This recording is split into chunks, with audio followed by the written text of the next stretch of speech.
ጭልፋ ካብ ሰብ ታሪኽ ካባና ናባኹም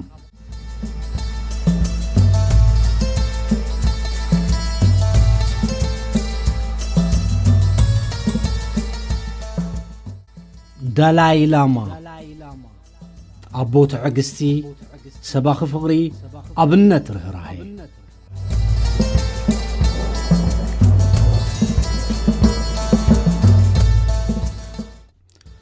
علم كاب عزيزج أنق نجر حدا جزيف بقطع فقر زبها القال كم قال مبراب تكبار سلزي سروح لي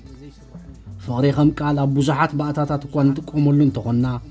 أبز تلاعيل زلوا زعباقنا كنزاربولو دلنا زلنا عينة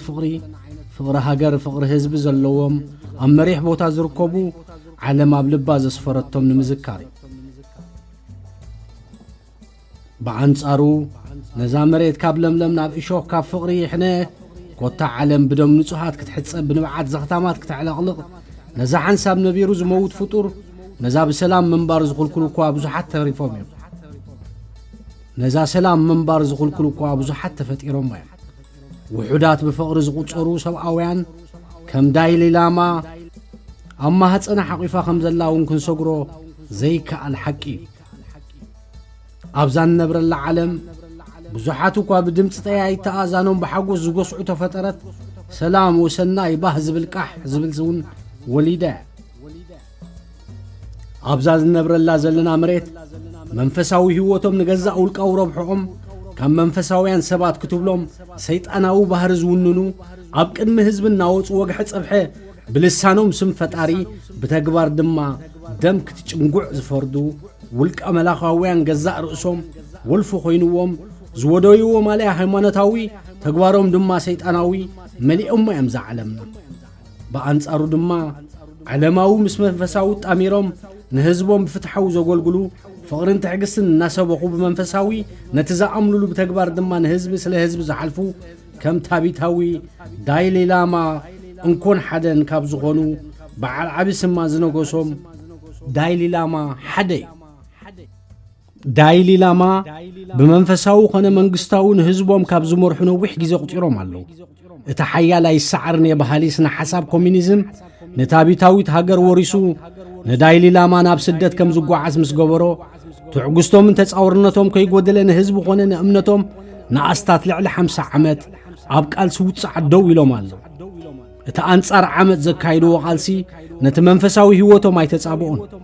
ناتهم رديت وي دما طمامتا هيوت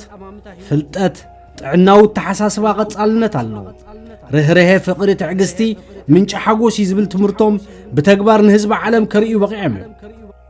أمر فلسفنا هيوتهم زغونه فطور ودسب كبير خنبر الله زبل أمنتو تقنيتهم نوع توعيزهم أبز خدوا بخبري بفقري حزبي خطام حلفي رخبوني بمنقستاو سمزي بيمانة صقام تعجبهم بقيح من صف قيح فيرو دميقهم علم زخبرتهم أبو خوينهم نايبودها أمنت فلاسيهم خوينقنا أمنتهم كنا هيمانتهم نولقاو مقبارهم من حزب عالم مسرتاو زأسر نقر انتلو فقر سلام منጭ حقوس كم زخونن الناس بقو نسقوهم كاب صبوق مقبي كدا نا عمرهم زيادة صبوق نقر كمقبو لعلن تحتن زبلو أبوهم دلاي لاما يبلو نحنت هاجر معبالي أو يدما بقع مريح اللوا زبلو نيا صوار بزحنت ذي كونس نيا عمره مسرح زخونه ديمقراطي معرنت كوتا فتحولنت لهم يقلصو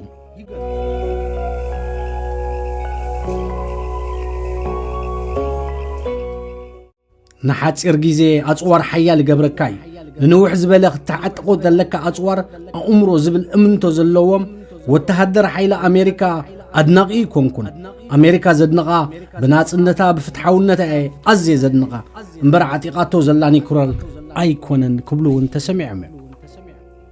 قدمو وعد عامتات اب كتما نيويورك زمدبرو هاريسن اتراكتيف زتبهاله تكال اب امريكان اوروبان بزركبو دمصي اب عالم كاب زلو مرحت حزبي دايلي لاما تابيتاون تفكرن مرح مخانو ارغاغيص يبل بحقون دايلي لاما ابزفتا فالالي امنت زلو هاجرات ابزغشلو خبزخونن لعل فقري كبرن كماي اي يسق الي يزوم بلهم نسوم ንምፍልላይ ኣበር ከም ዘይደሊሉ ካብ ዝኾነ ቀዲሙ ፍቕሪ ክብሪ ኣብ ቅድሚኦም ይጸንሖም ብዝኸደዎ ኩሉ ኣእዳዎም ንመሓስ ኮነ ምርቓ ንምርካብ ካብ ጸጋም ንየማን እናገበዩ ዝመጹ ፈተውቲ ከልኪሎም ኣይፈልጡን እዮም ነዚ ቀንዲ ምስክር ካብ ዝኾነ ናይ ቀረባ ዓርኮም ደዝመንድ ቱቲ ኣብ ሓደ ኣጋጣሚ ብሓደ ኣብ ዝተረኽብሉ ዘጋጠሞም ክቆልጾ ከሎ ቅድስንኦም ኣብ ዝኾነ ቦታ ተፈታዊ ይገብሮም ቅኒ ኣይኮንኩን ግን ሓደ ነገር ክነግረኩም ሓደ እዋን ኣብ ሃገር ኣሜሪካ ከተማ ሲያትል ልዕሊ 60,000 ህዝቢ ይጽበየና ነይሩ ብሰባት ኣዝዮም ዝተፈቕሩ ኣቦ እዮም እንግሊዘኛ ጸቢቖም ክዛረቡ ዘይክእሉ ክነሶም ግና ብተዛረብቲ ቋንቋ እንግሊዘኛ ተፈቂሮም እዮም ክሳብ ሕጂ ካብ ዝረኸብኩም ሰባት ዝተባረኹ እዮም ክብሉ ተሰሚዖም እዮም እውን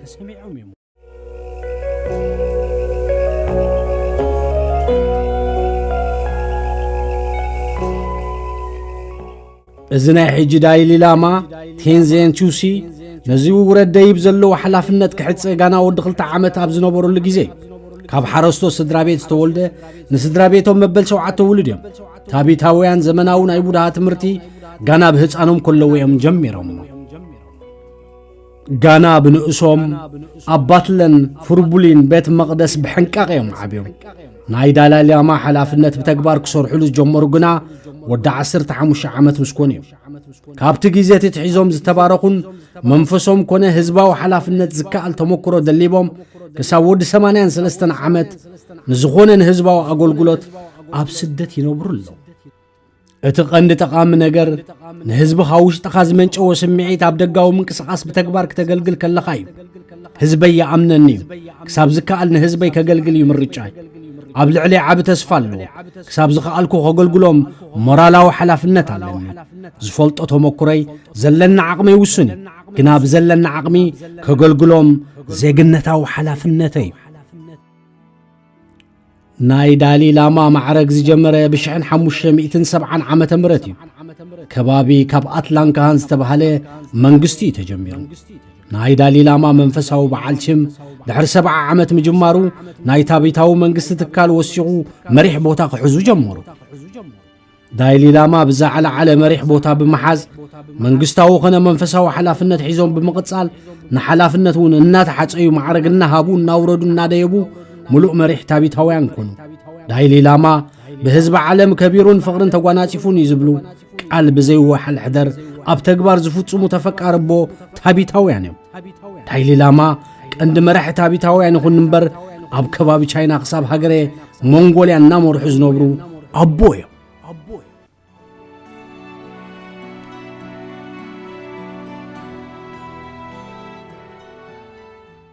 ዳሊይ ላማ ሓድነት ታቢታውያን ኣቦ ቡድሃ ሃይማኖት ወይ ታቤላ እምነት ቡድሃ እናተባሃሉ ዝንገረሎም ኣቦ እዮም መበል 14 ናይ ሕጂ ዳሊይ ላማ ታቢታውያን ከም ህዝቢ ናይ ገዛእ ርእሱ ዕድል ብገዛእ ርእሱ ክውስን ዝብል እምንቶ ተቐኒቶም ንኸባቢ 6 ሚልዮን ህዝቢ እናመርሑ ኣብ ስደት ጋና ቃልሶም ይቕጽሉ ኣለዉ ቴንዚን ቹሲ ዳሊይ ላማ መፀውዒ ቅዱስ ቅጽል ስም እዩ መሪሕነት ዳሊይ ላማ ብዓልየት ይኹን ዝምድና ዝመሓላለፍ ኣይኮነን ተኸተልቲ እምነት ቡድሃ ካብ ዝተፈላለየ ክፍለ ዓለም ወክላቶም ብምስናድ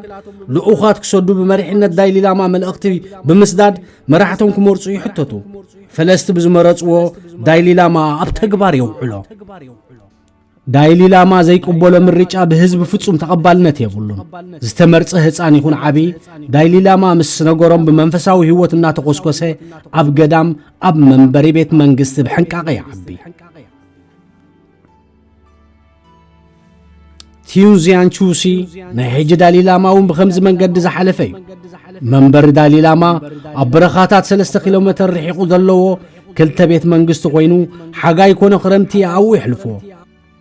ልዕሊ 300 ዓመታት ዘቑፀረ ናይ ባትል ቤት መንግስቲ ብሓምሻይ ዳሊይ ላማ ዝተሰርሐ ኣብ በረኻ ጫፍ ተደኪኑ ይርከብ ብዝኾነ ኣጋጣሚ ናብ ቤት ጽሕፈት ዳሊይ ላማ ክትበጽሕ እንተኸይድካ ልብኻ ብፍርሒ ተዋሒጡ ተጸድፍ ዘለኻ ኮይኑ ይስምዓካ ኣዝዩ በረኻ ካብ ምዃኑ ኣብ ዝተፈላለየ እዋን ዝተመርጹ ሓለፍቲ በብእዋኑ እናተረቐቑ እናማዕበልዎን ንበጻሒ ሰሓቢ ዕንቲ መራኺ ገይሮም ኣቃዊሞሞ ይርከቡ ኣብዚ ግዜ እዚ ዳሊይ ላማ እኳ እንተዘየለ ብዩኔስኮ ተመስጊቡ ብሰዓብቲ እምነት ቡድሃ እናተሓለወ በጻሕቲ እናመፁ ክበጽሕዎ ካብ ንኽትሪኦ ሰሓቢ ቦታ ዓለም ሓደ ክኸውን ክኢሉ እዩ ስፍራ ዳሊይ ላማ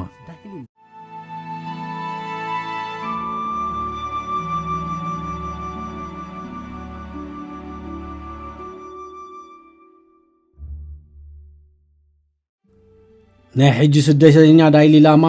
ኣብ ሃገር ህንዲ ኣብ ጎቦታት ሂማልያ ኣብ ፍጹም በረኻ ይነብሩ ኣለዉ ብማኦ ዝምራሕ ኮሚኒዝም ፓርቲ ንሃገረ ቻይና ብምሉእ ምስ ተቋጻጸራ ህዝቢ ታዊታውያን ኮነ መራሕቲ ዳሊ ላማ ኣብ ሕቶ ምልክት ከኣትዉ ግዜ ይወሰደሎምን ማኦ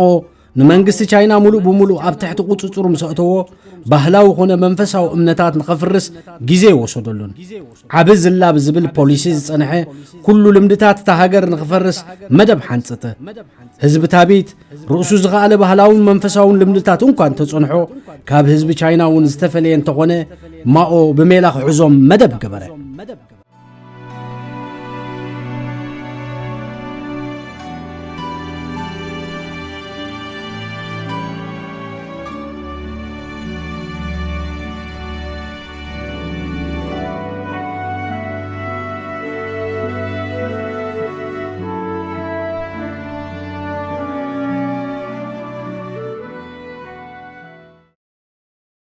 ኣብቲ ግዜቲ ወዲ 23 ዓመት ዝነበረ ዳይሊ ላማ ጸዊዕ ብኽብሩ ንኣስፈሮ ንፓርላማውን ወኪል ክሰድድ ተማሕጸኖ ቲቤት ኣብ ትሕቲ ገዛእት ቻይና ኮይና ብናጻ ክትመሓደር ዝተሰማምዐ እውን ይመስል ነበረ ግን ዕላማ ማኦ ከምኡ ነበረን ከምኡ ድማ ወተሃደራዊ ሓይሊ ናብ ቲቤት ሰዲዱ ወኪል ፌደራል መንግስቲ ንኽምስርት ናብ ከተማ ላስታ ኮፍ ከም ዝብል ገበረ ህዝቢ ቲቤት ግና እዚ ናይ ቻይና ጉዳይ ቃሕ ኣይበሎምን ብቁፅሪ ውሕዳት ኣብ በረኻታት ዓሪዶም ፋሕውን በሉ ካብ ዝፈርሕዎ ይወፁን ክተናኸልዎም ዳኣ ጀመሩ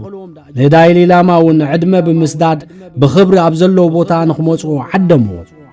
ናብ ሓለፍቲ ዳይሊ ላማ ምስ በጽሐ እንተኣሰርዎም ከም ዝብል ስግኣት ፈጠረ ብኣሽሓት ዝቝጸሩ ኣመንቲ ኣብ ቦታ ዕድመ ምስኦም ሒዞም ከዱ ወያቶም ኮለኛ ጀነራል ከም ዝሓሰቦ ስለ ዘይኮነሉ ብጽቡቕ ተቐቢሉ ጽቡቕ ግብጃ ብምድላው ኣኣንጎዶም ከይጸንሐውን ንኻልኣይ ግዜ ዕድመ ቐረበሎም ኣብቲ ናይ ዕድመ ወረቐት ኮንሰርት ብሓደ ክንርኢና ዝብል ጽሑፍ ገይሩ ሰደደሎም ኣብ ትሕቲኡ ግና ብፍሉይ መጠንቀቕታ ዝተጻሕፈ ዝኾነ ሰብ ምስኦም ከይማልኡ ዝብል ነበሮ ክልተ ጎራሓት ሓኾምሽቲ ስንቆም ከም ዝበሃል ናይ ጀነራል ትምኒት ንእምነትን ሓለፍትን ዳይሊ ላማ ከም ፀሓይ ወጋሕታ ደሚቑ ተራእዮም ዝኾነ መልሲ ከይሃቡ ምስ ሰዓብቶም ነቲ ክገብርዎ ዝሓሰቡ ዝነበሩ ድልዋት ኮኑ ናይ ዕድመ ግዜ 3 መዓልታት ክተርፎ ንብረቶም ዘበለ ኩሉ በኣድጊ ጽዒኖም ሰዓብቶም ሒዞም ብለይቲ ብወጋሕታ ተሰኒዮም ናብ ዶብ ሂንዲ ጎቦታት ሂማልያ ብለይቲ ናብ ስደት ኣምርሑ እቲ ዝነበረ ጉዕዞ ኣዝዩ ኣድካምን ኣህላኽን ከም ዝነበረ ዝተጻሕፈ ሰነዳት ይሕብር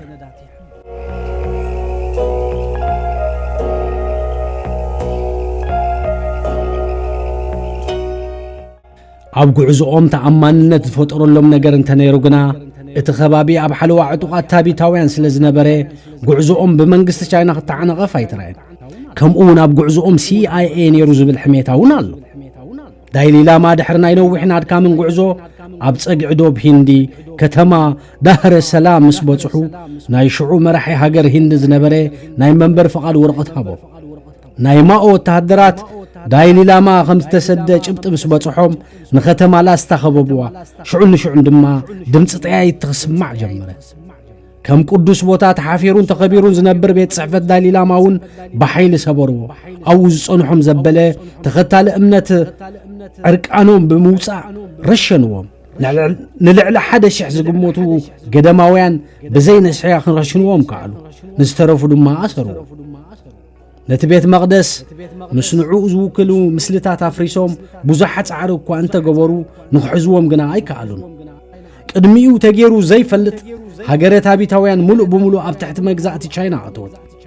ዳይሊ ላማ ኣብ ሃገረ ሂንዲ ካብ ዝኣቱ ነዛ ሰላም ከየበለ ድቃስ ሰዓነ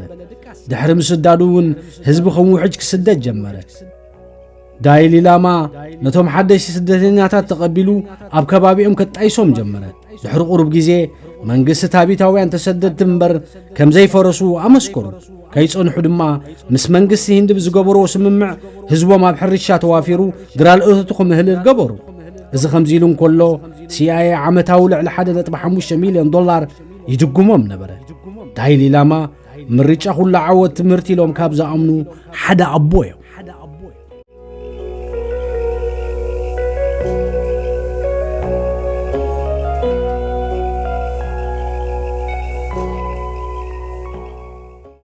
ባህላው ኾነ ዘመናዊ ትምህርቲ ህዝብ በቀሊሉ ክመሃር መሰረታዊ ዝኾነ ነገር አንጽፉሉ እና ሓደሩ ምስ ጊዜውን እና ዓበየ ክሳብ ናይ ዩኒቨርሲቲ ከም ዝበጽሑ ገበርዎ ኣብዚ ጊዜ እዚ ክሳብ 400,000 ዝግመቱ ኣብ ከተማ ባህር ሰላም ይቕመጡ ኣለዉ ክሳብ 200 ዝኾኑ ፈለስቲ ቡድሃ ናይ ሃይማኖት ትምህርቶም ብምቕጻል ገይሮም እዮም ልዕሊ 80,000 መጽሓፍቲ ዘለዎ ላይብረሪ ኣብኡ መጽናዕትታትን ምርምርን ክገብሩ ኣጣጢሖምን እዮም ከም ዳይላላማ ዘበለ ለባም መስተውዓሊ መራሒ ህዝብን ተዘይኮይኑ እዚ ኩሉ ላዕሊ ክግለጽ ጸንሐ ሓደ ዝተሰደ ህዝቢ ኣኺብካ ካብ ባህሉ ኾነ ስነ ምግባሩ ከይረሓቐ መንፈሳውን ዓለማውን ትምህርቱ በትንሱ ዝደልዮ ክነብር ኣብ ስደት ከቢድ እዩ ግና ዳይላላማ ገይርዎ ነቲ ክግበር ዘይከኣል ነገር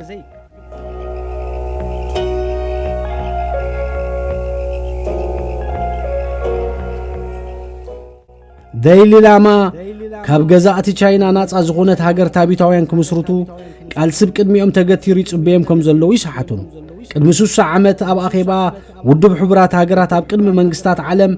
ደገፍትን ናጽነትን ልዕላዊትን ሃገር ክምስርቱ ጸውዒቶም ኣቕሪቡ ኣብዚ ግዜ እዚ ዓበይትን ጸለውትን ዝበሃሉ ሰባት ስለ ናጽነት ሃገር ታቢታውያን ደገፍ ይኹን ንሕጽንቶኦም የቕርቡ ኣለዉ ኣብዚ ሓለፈ 50 ዓመት ነቲ ዘይተደፍረ ሃገር ቻይና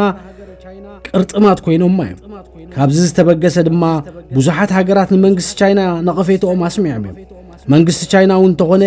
ንድምፂ ዳይላላማ ንኽቕህም ምንቅስቓሱ እውን ንኽሰብር ኣብ ወትሩ ብጻዕሪ ምስ ተረኽበ እዩ ታቢታውያን ባህሊ ዳይላላማ ክመርጹ እንተደኣ ኮይኖም ካብ ህዝቢ ታቢት ክኸውን ኣሎ ቻይና ሓደ ህፃን ከስኪሳ ሓድሽ ዳይላላማ ክትሓጽይ ወሲና እኳ እንተነበረት ኣብ ስልጣን ዘሎ ወይ እውን ተሰዲዱ ዘሎ ዳይላላማ ተዘይገይርዎ ፍጹም ተቐባልነት ከም ዘይብሉ ስለ ዝገመተት ነቲ ሓሳብ ኣብ ሓሳብ ኮሎ ቀተለቶ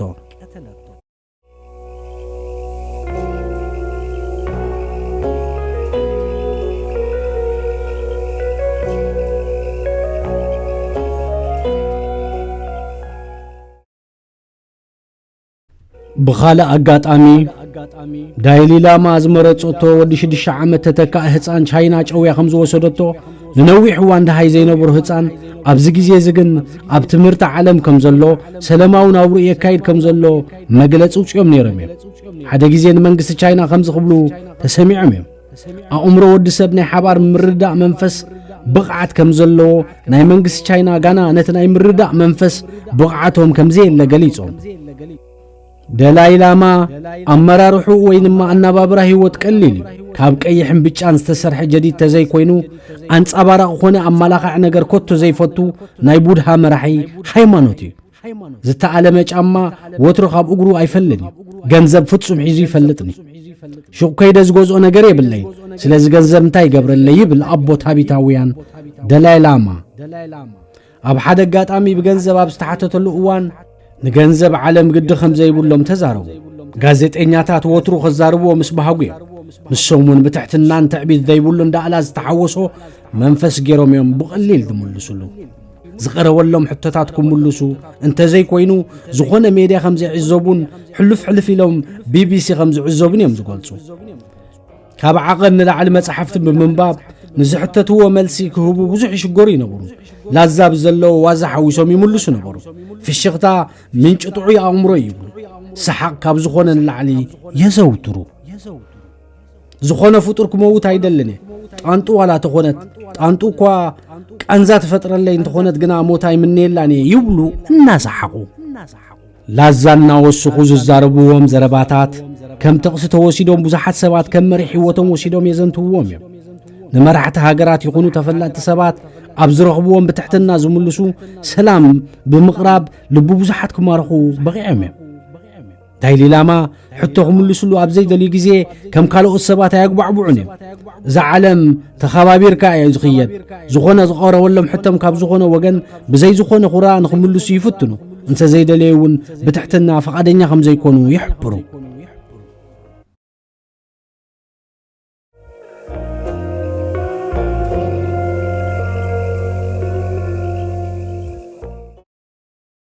ብዛዕባ ጸታው ርክብ ሓዳር ዝና ፍትሕ ኮታ ዝኾነ ሕቶ ቀሪብሎም ዘደንቕ ኣመላልሳ መሊሶም እውን እዮም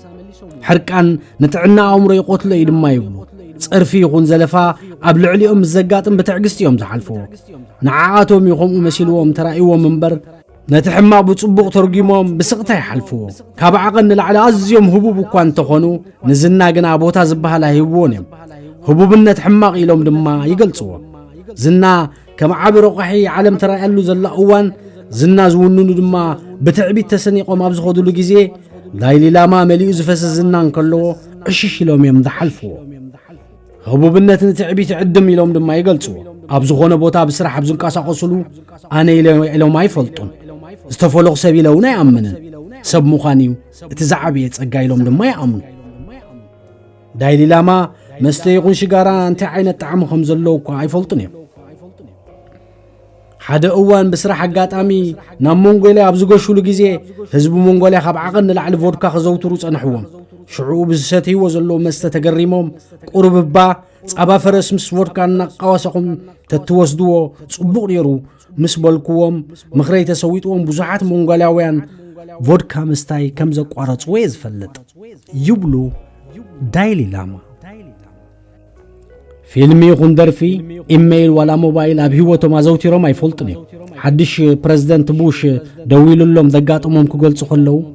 مشنو اشتي بوش بوزح جزي نرخبينا حدا جزي بقاتامي محمامي سمعي دويل لي صحافيتي موبايل مسحابتني أتقاق ما يفلطاي نبركم دمتس مسمعي نتمسمع إذن دما ناب أفيا أمسي بوخ الزارب أبز فتون كله صحافيتي كوم خمزي كونه الناس حقت حبيراتني سقيلة زرباي كقصلون نكراتني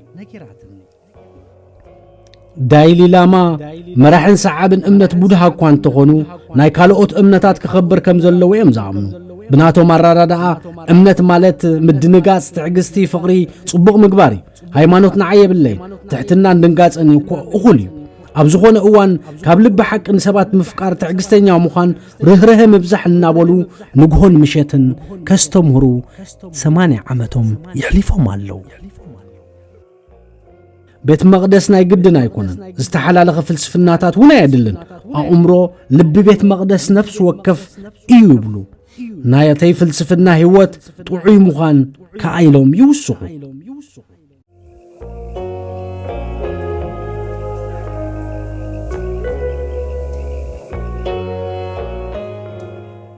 دايلي لاما حجي ود 83 عامت كوينو مالو زخونه كوينو سب مخان زي ترف سلا زخونه حجي زلو غيزي ناي دخامن ارغانن اواني زكو مريصومون ايمرقون مخنياتو هاغورو ما بتحت غزات تشاينا سلا زلا كم لبوم كمرصو ايكالون كاب حجرينيو ناي دايلي لاما منفساو مريحنت كمي كخوني زبل نبوزحات عبي شغله فطيرلو مالو دايلي لاما گن كقصلن كقوارصن ابيد تابيتاوين يميبلو